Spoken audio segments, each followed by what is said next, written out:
The word coherence or coherent, how would you best summarize that part of the coherent breathing? Is it the synchronization? Is there something more? Well, it's interesting because Luciano Bernardi, the cardiologist in Milan, Italy, who studied this in Sherpas and climbers and all kinds of people, he calls it resonant breathing. Right. And they're both accurate. So remember, if you looked at people's brain waves who've never practiced meditation, breathing, or yoga, or qigong, or whatever, when you look at those brain waves, they are totally chaotic and incoherent.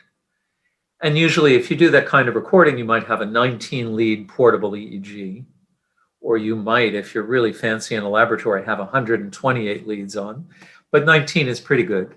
And what you see is each of those 19 leads is coherent, incoherent, chaotic, and within itself, within each area of your brain, it's very chaotic. And then looking at them in the total array, you see they don't have anything to do with each other. And when you start doing this breathing, so for the person of average height, it's about 5 or 6 seconds in, 5 or 6 seconds out.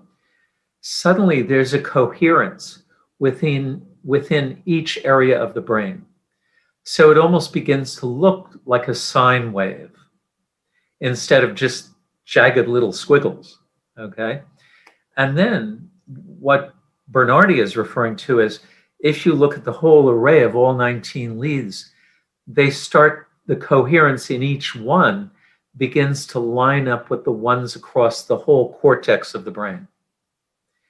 And that's what you see in people who've been practicing movement, breathing, and meditation for many years. But the fact is if you do it a certain way, it doesn't take years. It takes about a month.